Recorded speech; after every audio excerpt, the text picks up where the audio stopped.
نحمده ونستعينه ونستغفره ونؤمن به ونتوكل عليه ونعوذ بالله من شرور أنفسنا ومن سيئات أعمالنا من يهده الله فلا مضل له ومن يضلل فلا هادي له وأشهد أن لا إله إلا الله وحده لا شريك له وأشهد أن محمدا عبده ورسوله أما بعد فإن خير الحديث كتاب الله وخير الهدي هدي محمد صلی اللہ علیہ وسلم وشر الامور محدثاتها وكل محدثة بدعة وكل بدعة ضلالة وكل ضلالة في النار اعوذ باللہ من الشیطان الرجیم بسم اللہ الرحمن الرحیم حامیم والکتاب المبین انا انزلناہ فی لیلۃ مبارکۃ انا کنا منذرین فیہا یفرق کل امر حکیم امرا من عندنا انا کنا مرسلین۔ محترم حاضرین، آج کا ہمارا دور اور ماحول بظاہر دیکھنے میں ترقی یافتہ ہے۔ علم اور علم کے حصول کے آلات اسباب بالکل عام ہیں، اور عام ہی نہیں بلکہ خاص اور خواص اور کے ساتھ ساتھ عوام کی بھی دسترس میں ہے۔ اس اعتبار سے بظاہر ہونا یہ چاہیے تھا کہ علم کا دور دورہ ہو، حقائق اور سچائیاں لوگوں کو معلوم ہو، غلط باتوں کے بارے میں علم ہو کہ یہ بات صحیح نہیں ہے، غلط ہے۔ لیکن جب ہم ایک طرف علم کے وسائل، علم کا فروغ اور اس کے اسباب کا عموم دیکھتے ہیں، اور دوسری طرف قرآن و حدیث کی صحیح تعلیم کی روشنی میں دین کی حالت دیکھتے ہیں، لوگوں کا دین سے تعلق اور برتاؤ دیکھتے ہیں، تو معاملہ بالکل متضاد نظر آتا ہے۔ اور اللہ کے نبی جناب محمد رسول اللہ صلی اللہ علیہ وسلم کا یہ فرمان بالکل منطبق ہوتا نظر آتا ہے موجودہ ماحول پر، جو آپ نے ذکر کیا تھا کہ بدأ الاسلام غریبا وسیعود کما بدأ، کہ اسلام غربت، جس کا ایک معنی ہے کہ اجنبیت کی حالت میں شروع ہوا، اسلام کا آغاز اجنبیت کی حالت میں ہوا، اور عنقریب اس کی یہ اجنبیت پھر سے لوٹ آئے گی۔ حقیقی اسلام لوگوں کے درمیان انجان سا ہو جائے گا۔ جب اسلام شروع میں آیا تو لوگوں کو حیرت ہوئی، یہ کیا نئی بات ہے۔ اس سے ایک قسم کا کی اجنبیت اور لا علمی کا اظہار کیا جاتا تھا، نئی چیز سمجھا جاتا تھا۔ ٹھیک اللہ کے نبی صلی اللہ علیہ وسلم نے فرمایا کہ ایسا دور پھر سے پلٹے گا کہ اسلام اجنبیت کی حالت میں لوٹ آئے گا، لوگ اسے دیکھ کر تعجب کریں گے، حیرت کریں گے، یعنی اصل دین کو اصل دین نہیں سمجھا جائے گا۔ آج آپ دیکھیے تو دین کے مختلف معاملات میں، ایمان اور عقیدے کا معاملہ ہو، عبادات کا معاملہ ہو، تہوار کا معاملہ ہو، مخصوص ایام اور احکام کے معاملات ہوں، اسلام اجنبی نظر آتا ہے خود مسلمانوں کے بیچ میں۔ بہت ساری چیزوں کے درمیان ہم یہ دیکھتے ہیں کہ ہر وقت اور مہینے کی مختلف قسم کی بدعات مسلمانوں میں بالکل عام ہیں۔ اس کے تعلق سے لوگ بڑے عقیدت مند ہیں۔ ہمارے یہاں یہ مزاج تو ہے کہ دین پر، دین کے فضائل اور اعمال پر عمل کیا جائے، اسے اختیار کیا جائے تاکہ اجر و ثواب ملے، اعلیٰ فضائل سے ہمکنار ہو جائیں۔ لیکن جو اس کی اصل اور بنیاد ہے کہ فضیلتوں کی بنیاد ہے کیا چیز، اللہ تبارک و تعالیٰ کے یہاں کسی عمل پر اجر و ثواب کے ملنے کی امید، قبولیت کا معیار اور بنیاد کیا ہے، اسے فراموش کر دیا جاتا ہے۔ ایک عمل آدمی یہ سوچ کر کرتا ہے کہ اس سے ہم کو اجر و ثواب ملے گا، فضائل ملیں گے، اللہ تبارک و تعالیٰ کے مختلف وعدے اور انعامات کی امید کی جا سکتی ہے، یہ سوچ کر آدمی کوئی عمل اختیار کرتا ہے۔ لیکن ظاہر سی بات ہے کہ ایسے کسی بھی عمل کے اختیار کرنے میں جو بنیاد ہے، جس میں کوئی اختلاف نہیں ہے، وہ بنیاد یہ ہے کہ کسی بھی عمل اور دینی عبادت کے شرعی بنیاد ہونی چاہیے۔ اللہ اور اس کے رسول جناب محمد رسول اللہ صلی اللہ علیہ وسلم سے وہ چیز ثابت ہونی چاہیے، اور وہی چیز صراط مستقیم ہے، وہی اجر و ثواب کا باعث ہے، وہی دین ہے۔ وَأَنَّ هَذَا صِرَاطِي مُسْتَقِيمًا فَاتَّبِعُوهُ، کہ یہ میرا سیدھا راستہ ہے، اسی کی اتباع کرو۔ وَلَا تَتَّبِعُوا السُّبُلَ، دوسرے راستوں کی اتباع نہ کرو، پیروی نہ کرو، فتفرق بکم عن سبیلی، ورنہ وہ تمہیں اللہ کے راستے سے ہٹا دے گی، جدا اور الگ کر دے گی۔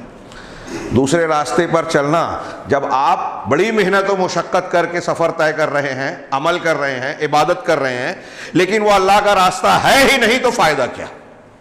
من عمل عملا لیس علیہ امرنا فہو رد، یہ حدیث بار بار دہراتے ہیں مسلم شریف کی، جس نے کوئی بھی ایسا عمل کیا جس پر ہمارا حکم یعنی شریعت کی تائید نہیں ہے، وہ رد ہے، مردود ہے، اللہ کے ہاں قابل قبول نہیں ہے۔ من احدث فی امرنا ھذا ما لیس منہ فہو رد، جس نے ہمارے اس دین میں کوئی ایسی چیز ایجاد کی جو اس دین کا حصہ ہے ہی نہیں، تو وہ قابل قبول ہی نہیں ہے، وہ کتنا بھی خوبصورت نظر آ رہا ہو، خوشنما دکھائی دے رہا ہو، اللہ کے یہاں وہ قابل قبول درجہ پا ہی نہیں سکتا۔ بالکل صاف صاف تعلیمات ہے، اور یہ کتنی نصوص ہیں۔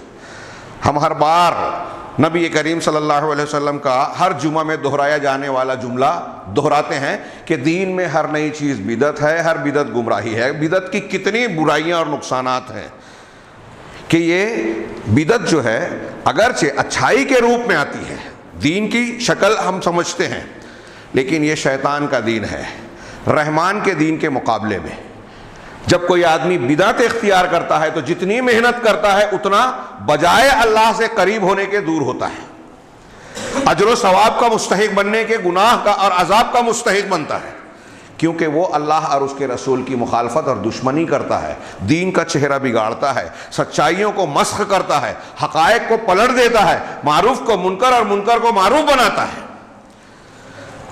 ان حقیقتوں کو سامنے رکھ کر آئیے ہم سرسری سی نگاہ ڈالیں اختصار کے ساتھ کہ ابھی ہم جس مہینے میں داخل ہو چکے ہیں، شعبان المعظم، قمری سال کا یہ مہینہ بھی اگر ہم اس کا تذکرہ کرتے ہیں تو اس کی جو دینی شرعی حقیقی حیثیت ہے، آپ لوگوں سے پوچھیں گے تو وہ شاید سوچ کر بتائیں یا نہ بتا پائیں۔ شرعی اعتبار سے شعبان کی کیا اہمیت ہے؟ جناب محمد رسول اللہ صلی اللہ علیہ وسلم کی سیرت طیبہ پڑھیں تو ایک بات یہ نظر آتی ہے کہ آپ ام المومنین حضرت عائشہ صدیقہ اور دوسرے صحابہ صحابیات کے بیانات آپ جو صحت سے ثابت ہیں، یہ پائیں گے کہ نبی کریم صلی اللہ علیہ وسلم رمضان کے بعد کسی مہینے میں اگر سب سے زیادہ روزہ رکھتے تھے، تقریباً پورا مہینہ، تو وہ ماہ شعبان ہے۔ یہ آپ کا اہتمام تھا، لیکن آپ نے امت کو یہ تعلیم دی کہ رمضان المبارک کا اہتمام اور اس کی تیاری کرنے کے لیے نصف شعبان کے بعد کوئی شخص روزہ نہ رکھے۔ ہاں، اس سے ان لوگوں کو مستثنیٰ کیا جاتا ہے جو سال بھر کوئی پابندی سے روزہ رکھتے ہیں، جیسے پیر اور جمعرات کے دن کا، ایام 20 کا جب چاند مکمل ہوتا ہے، 13، 14، 15 قمری دن کے، قمری مہینے کے، یہ تین دنوں کا روزہ ایام 20، اس کی فضیلت ثابت ہے۔ اگر کوئی عادتاً سال کے دیگر مہینوں میں، دیگر ایام میں ان روزوں کا عادی ہے تو وہ شعبان کے مہینے میں رمضان کے روزوں کی شروعات سے پہلے تک ان مخصوص دنوں کے روزے رکھ سکتا ہے۔ باقی دوسروں کے لیے نصف شعبان کے بعد اس لیے منع کیا گیا کہ رمضان کی تیاری کریں، اس کے لیے قوت حاصل کریں، رمضان کا اہتمام کیا جائے۔ لیکن اس بات کو، اس پہلو کو اگر ہم دیکھیں تو بہت سارے مسلمان اس سے یا تو ناواقف ہیں یا اس پر توجہ نہیں دیتے۔ اس کے بالمقابل شعبان کا تذکرہ آئے تو خاص طور سے اس میں 15ویں شعبان کا ذکر ہوتا ہے، اور 15ویں شعبان کے تعلق سے جو تصور عام ہے، خاص طور سے ہندوستان پاکستان کا جو ماحول ہے، یہاں جو چیزیں بیان کی جاتی ہیں، اگر آپ صحیح تحقیق کے معیار پر غور کریں تو قرآن اور احادیث صحیحہ سے اس سلسلے میں کوئی بات ثابت نہیں ہے، اور وہی جو چیز ثابت نہیں ہے وہی مشہور ہے۔ کیوں مشہور ہے؟ اس کو مشہور کیا گیا ہے۔ مزید تحقیق کریں تو پتہ چلے گا کہ شیعہ اثنا عشری روافظ کے یہاں ان کے موہوم 12ویں امام کی ولادت کا دن ہے۔ ابھی آج کل میں آپ بمبئی سے نکلنے والے اخبارات میں اشتہار دیکھیے گا، شیعوں کی طرف سے جو شائع ہوگا 12ویں امام کا تذکرہ، ان کی ولادت پر خوشی کا اظہار، ان سے متعلق کچھ جھوٹی روایتیں، اور پھر اس تناظر میں ان کے اپنے عقیدے کی بنیاد پر 15 شعبان کو ان سے یہ درخواست کہ آپ خروج فرمائیں جو غائب ہیں. اصلی قرآن ان کے پاس ہے ان کے عقیدے کے مطابق، جو کوئی دین کی بنیاد پر ثابت نہیں ہے. اسی ولادت کو کی بنیاد پر 15ویں شعبان کو وہ خوشی کا دن مناتے ہیں. اسی بنیاد پر حلوہ میٹھا کھانے کا گویا رواج قائم کیا، جھوٹی باتیں سنیوں میں مشہور کر دی، نیا لباس پہنا جاتا ہے، تہوار کی حیثیت دی جاتی ہے، اور پھر اس سے کئی بدعات، خرافات اور بدعقیدگیاں جوڑ دی گئیں جو ہمارے درمیان رائج ہیں. ایسی بہت ساری روایتیں مشہور کر دی گئیں جس سے جھوٹی قسم کی فضیلتیں 15 شعبان سے متعلق ہمارے یہاں مشہور ہو گئی، عام ہو گئی، اور لوگ اسے صحیح سمجھ کر اس کے پیچھے بھاگتے ہیں. میں یہاں 2-3 اقوال پیش کروں. حضرت ابن وضاح زید ابن اسلم سے روایت کرتے ہیں کہ ما ادرکنا من مشیختنا ولا فقہائنا یلتفتون الی النصف من شعبان ولا یرون لها فضلا علی سواہا.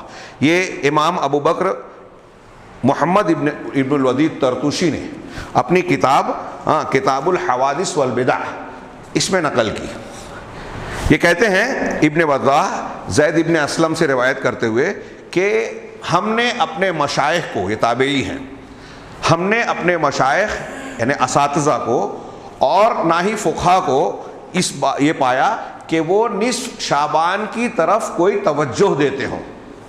15ویں شعبان، نصف شعبان، 15ویں شعبان کی طرف کسی قسم کی توجہ دیتے ہو. ہم نے اپنے اساتذہ کو، مشائخ کو اور فقہا کو نہیں پایا کہ وہ نصف شعبان کی طرف توجہ دیتے ہوں، اور نہ ہی وہ 15 شعبان کی رات یا دن کو دوسرے دنوں کے مقابلے میں کوئی فضیلت والا سمجھتے ہوں. ایسا بھی نہیں تھا.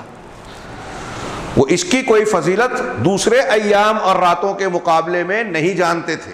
یہ ایک قول. علامہ ابن رجب حنبلی رحمہ اللہ اپنی کتاب لطائف المعارف میں کہتے ہیں وَأَنْكَرَ ذَلِكَ، یعنی نصف شعبان، 15ویں شعبان کی فضیلت اور اسے کسی عمل، کسی عبادت، کسی خاص چیز کے لیے، شرعی اور دینی عمل کے لیے مخصوص کرنا، اس کا انکار کیا ہے اکثر علماء حجاز نے. علماء حجاز اہل الحدیث کا گڑھ، مکہ مدینہ اور اس سے متعلقہ علاقے، اکثر علماء حجاز نے نصف شعبان کی کسی بھی چیز کی تخصیص کو کسی بھی چیز کے ساتھ خاص کرنے کا انکار کیا ہے. منہم عطاء وابن ابی ملیکہ، ان علماء حجاز میں عطا ابن ابی رباح اور ابن ابی ملیکہ، یہ دونوں بڑے مشہور تابعی ہیں، صحابہ کے شاگرد ہیں، متعدد صحابہ کے. کہا یہ ابن ابی ملیکہ، بخاری میں جن کا قول ہے کہ میں نے 30 صحابہ سے ملاقات کی اور وہ ایسا اپنے آپ پر نفاق کا خوف رکھتے تھے. مطلب کتنے صحابہ کے شاگرد ہیں. ان میں سے یہ جو اہل حجاز علماء ہیں، یہ لوگ نصف شعبان کی کوئی فضیلت نہیں جانتے تھے بلکہ اس کا انکار کرتے تھے.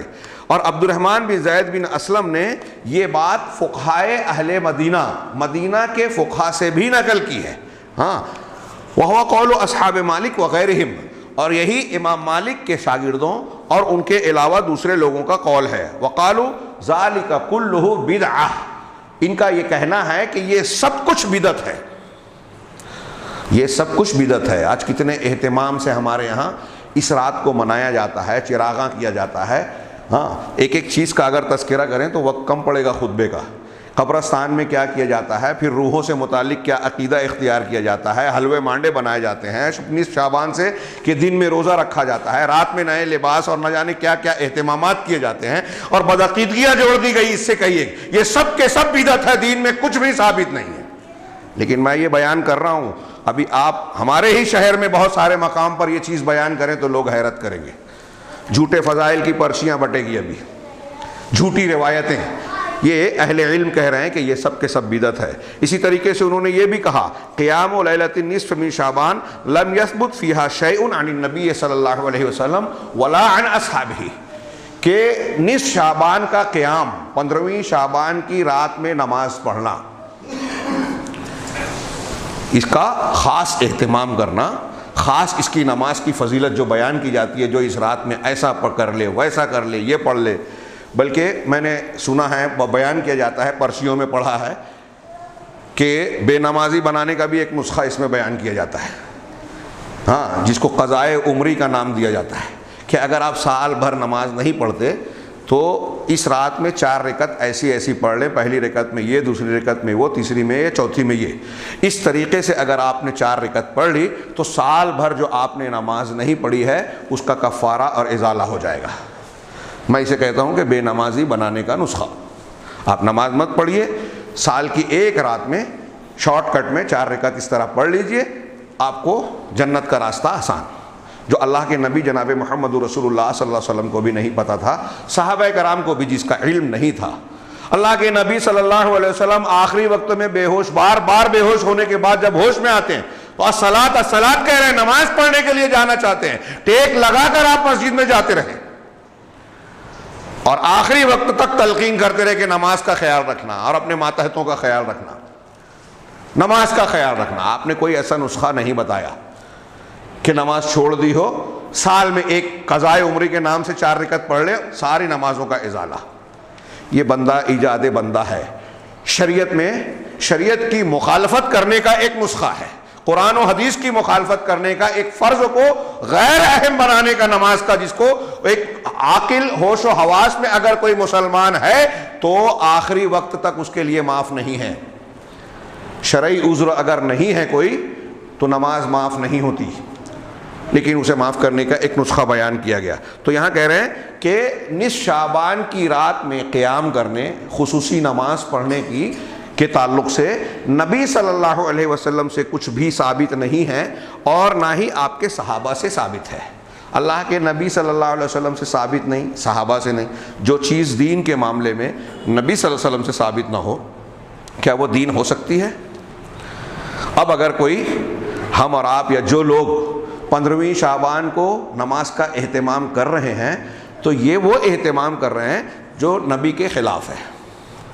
اجر و ثواب ملے گا یا رد ہوگا؟ فضیلت ملے گی یا عذاب کے مستحق ہوں گے؟ دین پر عمل کرنے والے کہلائیں گے یا دین کی مخالفت کرنے والے کہلائیں گے؟ اب کوئی کتنی بھی بات کرے، نبی صلی اللہ علیہ وسلم سے جو چیز ثابت نہیں ہے آپ اسے ثابت مان رہے ہیں، جو دین نہیں ہے اسے دین بنا رہے ہیں، تو آپ اللہ اور اس کے رسول کے مجرم ہیں، اللہ کے مجرم ہیں اور رسول اللہ صلی اللہ علیہ وسلم کی مخالفت کر رہے ہیں۔ تو نبی سے اور اصحاب سے کچھ ثابت نہیں۔ حافظ عراقی بڑے محقق ہیں، ان کی کتاب بڑی مشہور ہے، یہ حدیث کے سلسلے میں کہہ رہے ہیں کہ حدیث لیلۃ النصف من شعبان باطل، کہ نصف شعبان کی حدیث، نصف شعبان کی حدیث یہ باطل ہے۔ اب کون سی حدیث؟ بہت ساری حدیثیں جو بھی بیان کی جاتی ہیں، کئی روایتیں اس کی فضیلت میں بیان کی جاتی ہیں۔ پھر لمبی چوڑی وہ روایت جو ترمذی میں ہے کہ اللہ کے نبی صلی اللہ علیہ وسلم کے پیچھے پیچھے ام المومنین حضرت عائشہ صدیقہ گئیں، اور آپ بقیع گئے، بقیع غرقد، پھر واپس آئیں، اور پھر وہ جو پوری روایت بیان کی جاتی ہے اور کہا کہ یہ رات ایسی ہے کہ اس میں اللہ تبارک تعالیٰ بنو بکر کی بھیڑوں کے بالوں کے برابر لوگوں کی بخشش کرتا ہے۔ ضعیف جدہ حدیث ہے، انتہائی ضعیف۔ اور یہ آگے کہا کہ یہ روایت ضعیف ہے اور ضعیف سے شریعت میں حجت قائم نہیں ہوتی۔ اگر ہم اسے مان بھی لیں تو اہل علم نے اس پر متعدد سوالات اٹھائے کہ نبی کریم صلی اللہ علیہ وسلم کا شب قدر، لیلۃ القدر کی فضیلت کو بیان کرنا ہمارے سامنے ہے، جس کی فضیلت قرآن سے بھی ثابت ہے، انا انزلناہ فی لیلۃ القدر والی صورت میں۔ پھر اس کے ضمن میں نبی کریم صلی اللہ علیہ وسلم کا عمل، آپ اعتکاف کیا کرتے تھے رمضان کے آخری عشرے کی طاق راتوں میں۔ پھر حدیث میں یہ ہے کہ جب آخری عشرے میں داخل ہوتے آپ تو آپ رات کو بیدار ہوتے، جاگتے، کیا ایقظ لیلہ، اپنی رات کو جاگتے، شد مئذرہ، اپنی کمر کس لیتے، اور ایقظ اہلہ، اور اپنے اہل و عیال کو جگاتے تھے۔ اور آپ نے جو 3 دن نمازیں جب باجماعت تراویح پڑھائی، بعض روایات سے یہ ثابت ہے کہ آپ نے آخری عشرے کی 3 طاق راتوں میں پڑھائی تھی، یعنی رمضان المبارک کے اس شب قدر کا اہتمام لوگوں کو سکھایا، تو لوگوں کو جگایا، عبادت کی ترغیب دی، خود عمل کیا۔ اور یہاں اس روایت میں ایک طرف تو ضعیف ہے، آپ تنہائی میں اندھیرے میں بقیع جا رہے ہیں، اور یہ آپ کا ایک دن کا کوئی مخصوص عمل نہیں تھا، سال میں آپ مختلف موقعوں پہ قبرستان جایا کرتے تھے اور جا کر مرنے والوں کے حق میں دعائے خیر کیا کرتے تھے، اور آپ نے لوگوں کو تلقین کی کہ قبرستان جاؤ تاکہ موت اور آخرت یاد کرو۔ حضرت عائشہ کو بھی آپ نے نہیں بتایا اس روایت کے مطابق جو ضعیف ہے، جس سے استدلال کیا جاتا ہے۔ آپ نے بھیڑ بھاڑ نہیں کی، قبرستان میں بھیڑ بھاڑ نہیں ہوئی، چراغاں نہیں کیا، کسی قبر پر چونا نہیں لگایا، بلکہ اس سے منع کیا۔ آج آپ جائیے 15 شعبان سے پہلے پورے قبرستان میں آپ دیکھیں کہ لوگ اپنے اپنے رشتہ داروں کی قبروں پر چونا گچ کر رہے ہیں، چونا لگا رہے ہیں، اینٹیں لگا رہے ہیں، نہ جانے کیا کیا۔ صراحتاً حدیثوں میں ان چیزوں کی ممانعت موجود ہے۔ اللہ کے رسول صلی اللہ علیہ وسلم نے قبروں کو چونا گچ کرنے سے منع کیا، پختہ بنانے سے منع کیا، اس پر کوئی تحریر لکھنے سے منع کیا۔ حدیثیں صحت کے ساتھ ثابت ہیں، قوم کے لوگ ماننے کو تیار ہی نہیں ہے۔ کون سا علم کا دور ہے یہ؟ جہالت ہے، جہالت۔ ہمارا دور، میں نے کہا شروع میں کہ علم کا دور کہلاتا ہے، لیکن حقیقت میں اگر دیکھیں تو قرآن حدیث ایک طرف اور ہمارا عمل دین سے متعلق ہمارا برتاؤ اور رویہ علم اور دلیل کے بالکل خلاف ہے۔ دلیل یہ کہہ رہی ہے کہ نصف شعبان کی کوئی فضیلت نہیں ہے، لیکن ہمارا عمل یہ کہہ رہا ہے کہ ہم اسی کو لیلۃ القدر سے بھی زیادہ ہم نے اہم بنا دیا، جو قرآن حدیث سے جس کے بارے میں کوئی اختلاف نہیں ہے، ثابت شدہ فضیلتیں ہیں۔ تو یہ حافظ عراقی کہہ رہے ہیں کہ نصف شعبان کی رات کی حدیث جو ہے باطل ہے۔ اسی طرح علامہ ابن جوزی رحمہ اللہ نے اپنی کتاب الموضوعات، یعنی وہ روایتیں جو من گھڑت ہیں، جھوٹی ہیں، ان کی اس کتاب میں انہوں نے جھوٹی روایتوں کا ایک مجموعہ جمع کیا، نصف شعبان کی روایتوں کو انہوں نے موضوعات میں جمع کیا ہے، ذکر کیا ہے۔ آگے کہتے ہیں وَأَمَّا صِيَامُ يَوْمِ النِّصْفِ مِنْ شعبان، رہا 15ویں شعبان کا، نصف شعبان کا روزہ رکھنا۔ ہمارے ہاں اسے شب برات کہا جاتا ہے، یہ حدیث میں نام نہیں ہے، لوگوں نے نام رکھ لیا شب براءت۔ بعض علماء کی براءت کا معنی نجات کہتے ہیں، لیکن بعض علماء نے کہا کہ یہ روافظ کا رکھا ہوا نام ہے۔ شیعوں کے یہاں براءت یا تبرہ لا تعلقی اور بیزاری کا معنی دیتا ہے۔ صحابہ کرام سے بیزاری کو وہ لوگ تبرہ بازی کہتے ہیں، اور اس مناسبت سے اس رات کا نام شب برات رکھا، اور ہمارے یہاں اس کو شب برات کہا جاتا ہے، اور یہ سمجھا جاتا ہے کہ نجات کی رات، جبکہ یہ نجات کی رات کے لیے ان کے نام پر کہیں قرآن و حدیث میں مخصوص نہیں ہے۔ تو کہا علامہ ابن جوزی کہ نصف شعبان کا روزہ، اس کے دن کا روزہ رکھنا، فلم یثبت بخصوص ہی حدیث عن النبی صلی اللہ علیہ وسلم، تو اس بارے میں خصوصیت کے ساتھ نبی صلی اللہ علیہ وسلم سے کوئی حدیث ثابت نہیں ہے۔ والحدیث الوارد فیہ ضعیف، اس سلسلے میں وارد ہونے والی حدیث ضعیف ہے، جیسا کہ ابن رجب اور ان کے علاوہ دوسرے علماء نے بیان کیا۔ وَالضَّعِيفُ لَا تَقُومُ بِهِ حُجَّةٌ، اور ضعیف حدیث وہ ہے جس کے ذریعے سے حجت قائم نہیں ہوتی، دلیل نہیں بنتی۔ کہہ رہے ہیں آگے کہ وَأَمَّا زَعْمُهُمْ أَنَّهَا اللَّيْلَةُ تُقَدَّرُ فِيهَا أَعْمَالُ السَّنَةِ، رہا لوگوں کا یہ خیال کہ یہ نصف شعبان، 15ویں شعبان کی رات وہ رات ہے جس میں سال بھر کے اعمال کا اندازہ طے کیا جاتا ہے۔ ہاں، اور اللہ تعالیٰ کے اس قول میں جو قرآن کی آیت ہے سورہ دخان کی کہ انا انزلناہ فی لیلۃ مبارکہ، جو میں نے شروع میں پڑھی، حامیم والکتاب المبین، ہاں حامیم اور اس وضاحت کرنے والی کتاب کی قسم، انا انزلناہ فی لیلۃ مبارکہ، ہم نے اس قرآن کو برکت والی رات میں، مبارک رات میں نازل کیا۔ انا کننا منذرین، ہم ہی ڈرانے والے ہیں۔ فیہا یفرق کل امر حکیم، اس رات میں ہر حکمت والا، حکیم کا دو معنی کیا جاتا ہے، ایک تو حکیمانہ اور حکمت والا بمعنی محکم، یعنی مضبوط، پختہ۔ اللہ کا ہر فیصلہ پختہ ہوتا ہے، مضبوط ہوتا ہے، تو ہر پختہ اور حکیمانہ فیصلہ اس رات میں کیا جاتا ہے۔ امر من عندنا،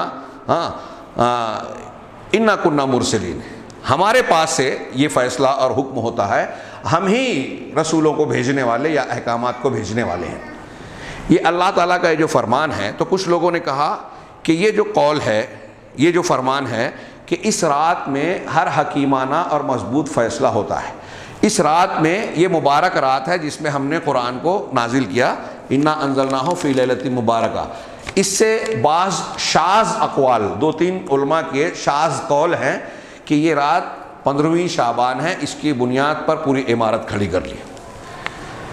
کہ اسی رات کو قرآن نازل ہوا، اور اس رات میں سال بھر کا عمل طے ہوتا ہے۔ ہمارے یہاں مشہور ہے کہ اگر آپ نصف شعبان کو 15ویں شعبان کو عبادت کرتے ہیں، توبہ استغفار کرتے ہیں، تو آپ کے سال بھر کا کھاتا صاف، گناہ معاف کر دیے جائیں گے، اب نیا کھاتا شروع ہوگا۔ یہ بہت ہی غلط بات جو لیلۃ القدر کے بارے میں ثابت شدہ امر ہے، اسے 15ویں شعبان سے جوڑ دیا گیا شاذ قول کے، جبکہ یہ بات قرآن کے اعتبار سے، قرآن کی بالکل صاف واضح دو ٹوک دلیل کی بنیاد پر غلط ہے۔ اور قرآن کے نازل کرنے والی یہ جو مبارک رات جس کا تذکرہ سورہ دخان کی اس آیت میں ہے، یہی وہ رات ہے جس کا تذکرہ سورۃ القدر میں انا انزلناہ فی لیلۃ القدر، لیلۃ القدر خیر من الف شہر میں ہے، اور اس رات کی تعین ہوتی ہے کہ یہ شعبان میں نہیں بلکہ یہ رمضان میں ہے۔ قرآن کی سورہ بقرہ کی آیت شہر رمضان الذی انزل فیہ القرآن ھدی للناس وبینات من الھدی والفرقان، کہ رمضان وہ مہینہ ہے جس پر قرآن کو نازل کیا گیا۔ کتنی صاف بات ہے، کوئی شک شبے کی گنجائش ہے؟ رب العالمین کا بالکل واضح فرمان ہے کہ رمضان کے مہینے میں قرآن نازل ہوا، لوح محفوظ سے بیت العزہ میں، اور دنیا کے اندر شروعات رمضان میں ہوئی اس کے نزول کی، غار حرا میں، اور پھر 23 سالہ مدت میں اترتا رہا۔ شروعات کب ہوئی؟ لیلہ مبارکہ، مبارک رات۔ یہ مبارک رات کون سی رات ہے؟ وہی جس کو قرآن نے لیلۃ القدر کہا، قدر والی رات، جس میں تقدیر متعین ہوتی ہے صحابہ کے قول کے مطابق، جس میں سال بھر کے اعمال کا اندازہ مقرر ہوتا ہے۔ اللہ تبارک و تعالیٰ فرشتوں کو سال بھر کے معاملات متعین دے دیتا ہے کہ اس سال کیا کیا ہونا ہے۔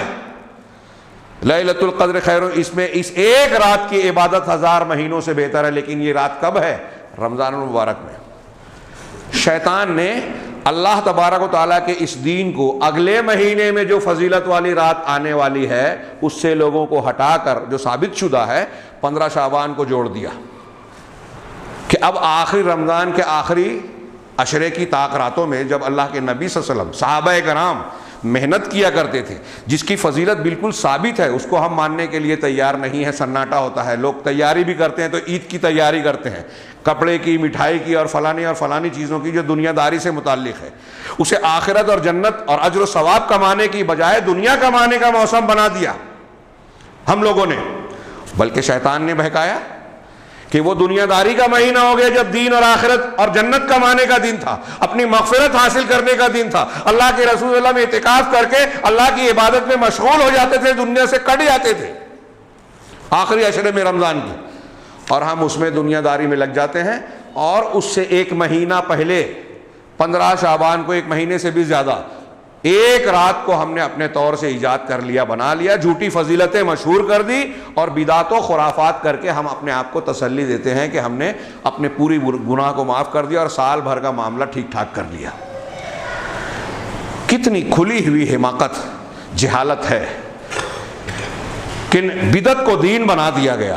قرآن اور حدیث سے ثابت شدہ چیز کو رد کرنے کے لیے روافظ اور جھوٹی حدیثوں کی بنیاد پر ہم نے کچھ چیزوں، کچھ فضیلتوں کو اختیار کر رکھا ہے۔ یہ 15 شعبان سے کے تعلق سے جو بات کہی جاتی ہے کہ اس رات میں قرآن نازل ہوا یا یہ لیلہ مبارکہ ہے، یہ قرآن کی روشنی میں بالکل صراحت سے باطل ثابت ہوتی ہے بات، کہ یہ مبارک رات رمضان میں ہے، 15 شعبان نہیں ہے۔ اس رات میں سال بھر کے معاملات اللہ کی طرف سے طے نہیں ہوتے، بلکہ لیلۃ القدر میں ہوتی ہے، جو اللہ کے نبی صلی اللہ علیہ وسلم بخاری، مسلم اور دوسری حدیثوں کے مطابق رمضان کے آخری عشرے کی طاق راتوں میں ہے۔ بالکل واضح ہے۔ اب یہاں میں سرسری طور سے تذکرہ 2-3 باتوں کا اور کروں جو لوگوں میں مشہور ہے 15 شعبان سے متعلق۔ وہ ایک یہ جو بہت ہی غلط عقیدے پر مشتمل ہے کہ بعض لوگوں میں یہ تصور ہے کہ اس مہینے میں، اس رات میں جو مسلمان لوگ مر چکے ہیں ان کی روحیں پلٹ کر آتی ہیں، اور شاید یہی وجہ ہے کہ قبرستان میں چراغاں کیا جاتا ہے، لائٹنگ کی جاتی ہے، اس سے پہلے چونا وغیرہ لگایا جاتا ہے، قبروں کو نیا بنا دیا جاتا ہے، پھر لوگ بھیڑ بھاڑ کر کے، اجتماع کر کے قبرستان میں اکٹھا ہوتے ہیں۔ یہ کہاں سے ثابت ہے؟ نبی کریم صلی اللہ علیہ وسلم اکیلے جا رہے ہیں؟ ہاں، آپ کی جھوٹی یا ضعیف روایت کی بنیاد پر بھی اگر دیکھا جائے تو آپ تنہا جا رہے ہیں اور یہاں بھیڑ بھاڑ اور اکٹھا ہو رہے ہیں۔ ابھی لاک ڈاؤن یا کورونا کے تناظر میں انتظامیہ کو ایک اہتمام اعلان کرنا پڑ رہا ہے کہ آپ اتنی تعداد میں صرف جا سکتے ہیں۔ قبرستان میں، مسجدوں میں. صحابہ کے زمانے میں اس رات میں بطور خاص یا کبھی بھی اس طرح بھیڑ کر کے قبرستان جانے کا کوئی ثبوت آپ کو نہیں ملے گا. اس طرح چونا گج کرنا، اس کا ثبوت تو کیا، اس کی ممانعت ملے گی. قبروں پر چونا لگانا ممنوع ہے، شرعاً ناجائز ہے. اس ناجائز کام کو دین سمجھ کے لوگ اہتمام کے ساتھ کرتے ہیں. اور اگر آپ اور ہم بیان کریں تو ان کا مسلک یہ ہے، ان کا مسلک وہ ہے. اللہ کے نبی صلی اللہ علیہ وسلم کو کیا آپ نہیں مانتے؟ نبی کریم صلی اللہ علیہ وسلم کی زبان مبارک سے نکلی ہوئی یہ بات بالکل ثابت شدہ طور پر حدیث کی کتابوں میں موجود ہے. صحابہ کرام نقل کرتے ہیں، نہا رسول اللہ صلی اللہ علیہ وسلم ان یجسس القبور، اللہ کے رسول صلی اللہ علیہ وسلم نے قبروں کو چونا گج کرنے سے منع کیا. کتنی صاف بات ہے. آپ اللہ کے نبی صلی اللہ علیہ وسلم کی بات، یا آپ کا مسلک اللہ کے نبی کے مسلک سے الگ ہے، آپ کا دین نبی کے دین سے الگ ہے.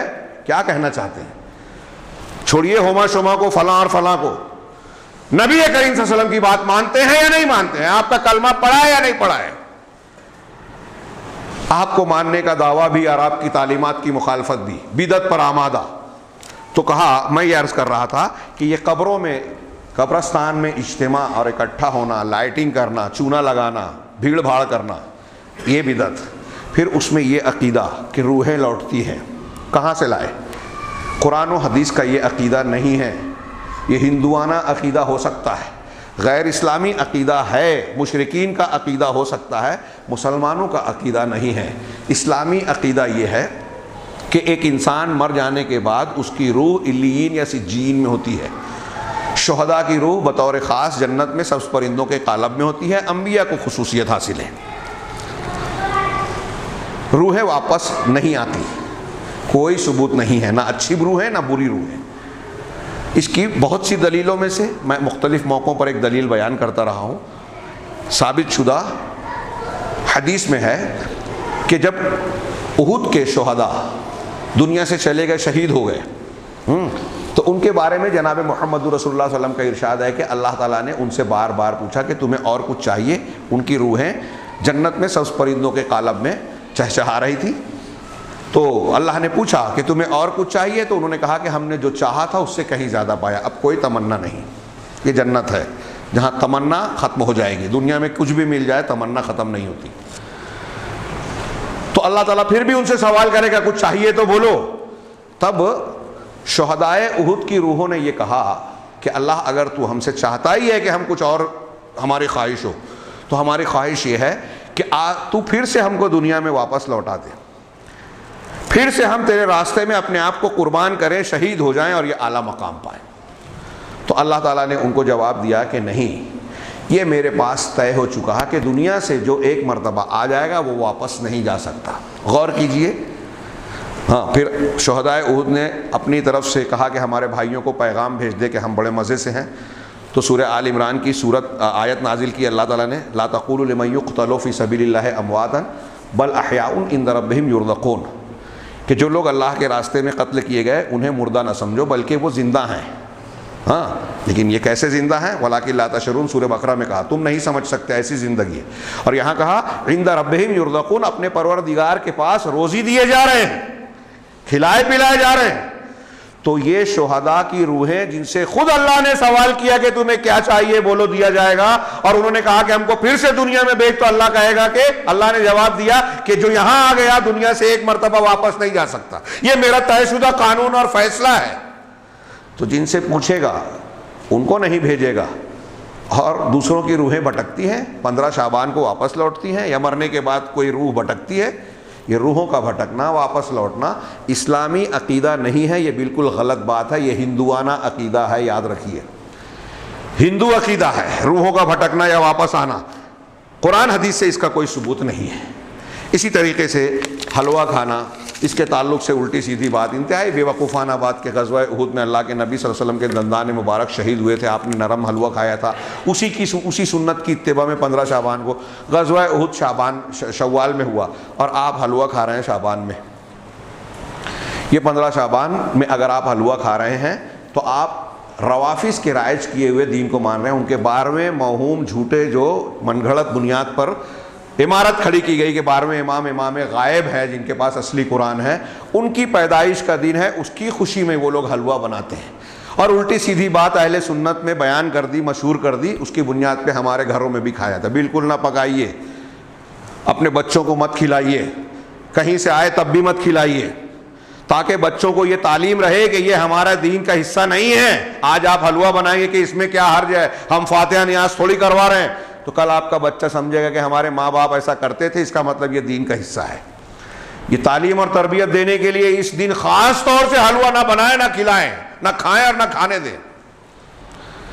نیا کپڑا اس دن کا کوئی ثبوت نہیں ہے، کوئی تہوار کا دن نہیں ہے۔ نصف شعبان کا الغرض قصہ یہ کہ اس دن اور اس رات کی کوئی مخصوص فضیلت نہیں ہے۔ اگر کوئی شخص ایام 20 کا روزہ رکھتے ہوئے 13، 14، 15 کے دن میں یہ آ رہا ہے اور روزہ رکھتا ہے تو کوئی حرج نہیں۔ جمعرات اور پیر والے روزے کا دن آ رہا ہے تو کوئی حرج نہیں ہے، لیکن بطور خاص 15ویں شعبان کی تاریخ کو سمجھ کر کوئی فضیلت سمجھنا، کوئی خاص عبادت کرنا، کوئی ذکر کرنا، کوئی قیام کرنا، کوئی خاص دعا کرنا، کوئی خاص اہتمام کرنا، یہ کسی بھی روایت سے ثابت نہیں ہے، سب کے سب بدعت ہے۔ اللہ تعالیٰ سے دعا ہے کہ وہ ہمیں صحیح دین کو سمجھنے کی توفیق عطا فرمائے، سنت پر کاربند رہنے والا بنائے، اور ہر قسم کی بدعت اور خرافات سے محفوظ رہنے والا بنائے۔ بارک اللہ لنا ولکم فی القرآن المجید ونفعنا وإیاکم بالآیات والذکر الحکیم، انہ تعالی جواد کریم ملک بر غفور۔